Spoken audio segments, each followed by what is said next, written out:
Welcome to Lilybug's Library. My name's Linda. So today we're going to wrap up Ripped Romance. So I've got two romance books and one that's an ARC. So we'll do the ARC first. So that's from NetGalley. So thank you to them and to the author and publisher. And it's called What We Buried. And it's about a man named Daniel Kennicott, and he's a homicide detective, but he originally started out as a lawyer and then he changed professions. And the reason he did that is because his parents were killed in a car accident where they were on their way to the cottage and they were going around a corner and some car came from the opposite direction and ran straight into them and killed them both. And so he doesn't believe it was an accident and nothing had ever been proven. But that's what he thinks. And then his mother, before she had died, she had went to Italy and was researching something, but they don't really know what exactly. So after his parents had passed away, his brother gives him a call and says, like, I'm, heading to your city. He lived out of town. And he said, we need to get together. He said, I want to talk to you. He said, I just got back from Italy. I found out some things. I need to talk to you about them. So that was fine. So he gets ready to go meet his brother and he gets delayed. And by the time he gets there, his brother has been murdered. So again, he doesn't know what's going on and if it's connected. And, they're saying, oh, it was, like a random thing. And he's thinking, it doesn't really seem that way. So the story is basically him trying to figure out what happened to his family and how it's connected to Italy and what he can do about it.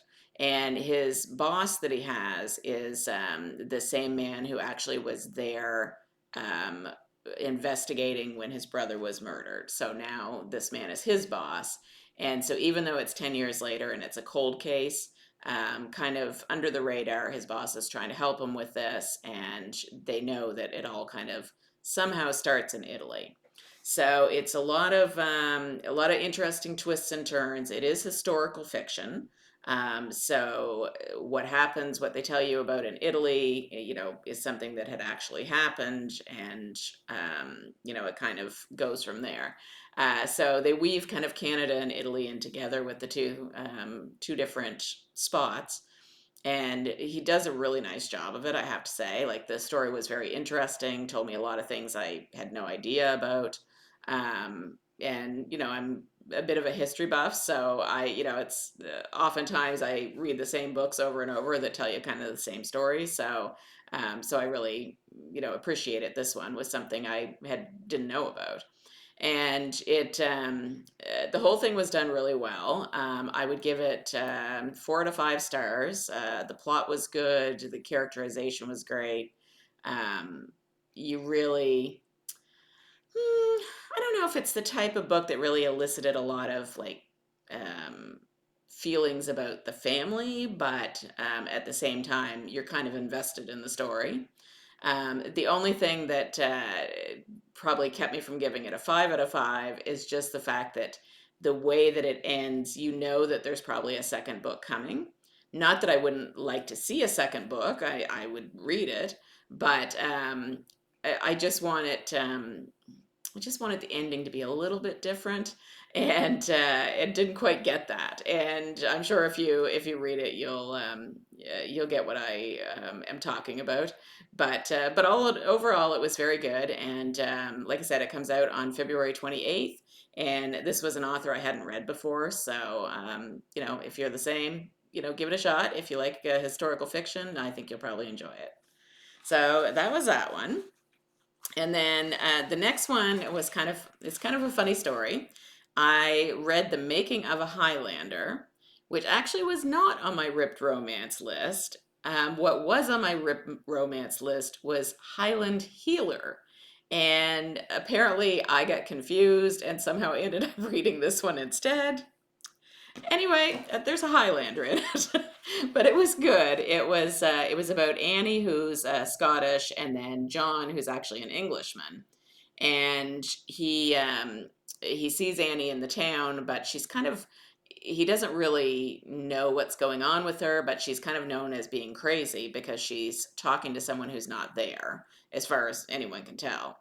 And so he's heard the stories about her and things, but she sees this young boy who I'm not sure if he's supposed to have been a relative of hers somewhere along the lines or what, but she can see his ghost.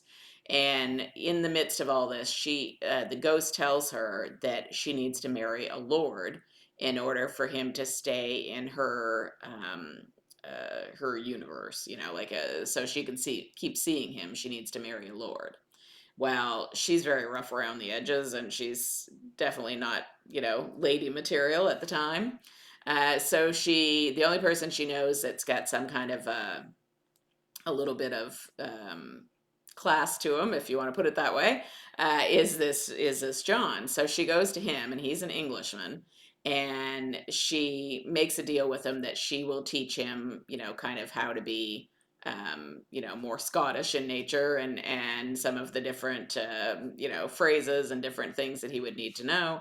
And she'll get someone, she'll do some cooking for him because apparently the cook he had wasn't very good. But she needs him to teach her how to be a lady so that she can get a lord. So they start these lessons, and it's kind of like if you've ever watched My Fair Lady or Pygmalion. It's that sort of relationship between the two. So he starts to teach her to be a lady, and of course he starts to fall for her, and she starts to fall for him, and it's really sweet, and it's got some steamy bits in it.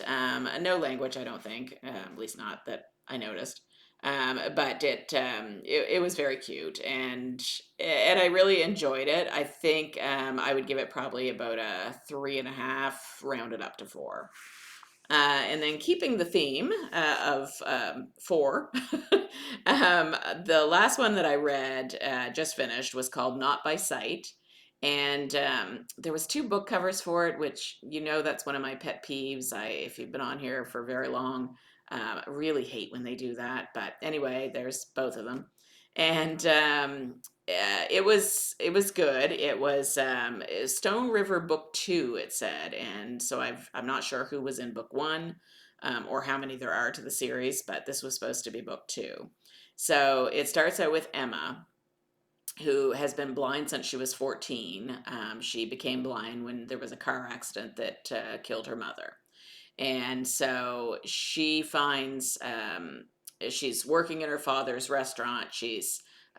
Or cafe, whatever it is, and she's become very independent, and like there's pretty much nothing she can't do. And she has a kennel where she takes other people's dogs, and then she's also training service dogs, but she's just doing that on the side.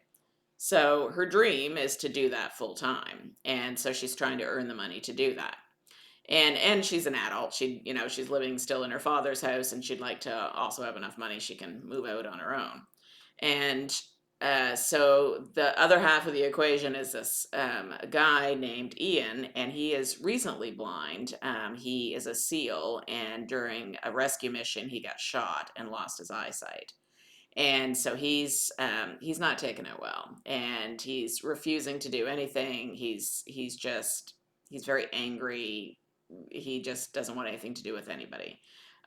So his brother Duncan comes to see her and asks her if she would be willing to come and teach him the things that he needs to know about being blind, and offers her a good sum of money to do that. And she thinks, okay, well, if I do this, then maybe I can, get this kennel up and running that I want, and, have more independence.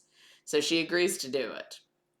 So it's a lot of her trying to get him to listen to her and do what she's, trying to steer him towards, him resisting. But then there's a whole other element to the book, where there's a lot of mystery involved as well. And I won't give anything away, but it's kind of a mix of that and the building romance between the two of them. So it is, I think it's said on some blurb I read anyway, that it was a Christian romance. So there's no real steamy scenes, no language, anything like that. But it was very good, and I liked 99% of it. There was one little part that I would call BS on, and I won't go into what it is because it would spoil it, but it kept me from giving it a 5-star rating. So it was just a little bit unrealistic. So altogether, though, I did like the characters. Really liked the family because there was Ian, his brother Duncan, and then there's two other guys staying there that I think were both SEALs with him, if I understand correctly. One is Owen, and one is, yep, somebody else. Can't remember his name. Darn it. Owen and yeah, it's gone. Anyway, and they were really interesting too. Like the author did a really good job kind of fleshing out the characters. So you really got so that there was a lot of characters in the book that you liked. She as well had like she called them her besties. So she had a bunch of friends, like a good core friend group that she liked. And so it seems as though what's going to happen with the rest of the Stone River books is it seems to be some of the people from his core group hooking up with people from her core group and falling in love. So anyway, I'd be interested in reading other ones because I really did like the characters. So yeah, it's something I'll investigate a little bit. One thing that they did, and I find a lot of books do it, and I understand why they do it, but I'd love to hear in the comments below what you think, because a lot of books seem to always have a chapter at the end that is the first chapter of another book. And I don't like that personally. I don't want to feel like I don't know, it makes me feel pressured to read that chapter and immediately go to the next book, and I don't always want to do that, right? I just want to carry on to something else, come back to it when I'm ready. So I mean, I've got, so I ignore it, but at the same time it just, I don't know, bugs me. So so maybe it's just me, but anyway, if you feel that way, let me know. So those are the 4 books I read, or 3 books I read, and gave them all a 4. So that was, kind of wrapping it up for Ripped Romance. I think I've probably read all the ones that I can read in the length of time I've got left in the month. For the most part, I think it went pretty well. We had a few that I didn't care for, but, we also had a few that were really good. So I think that's the best you could hope for most months. So hope everybody has a great day, and I will see you in a few days with what's coming up for March. All right, bye-bye.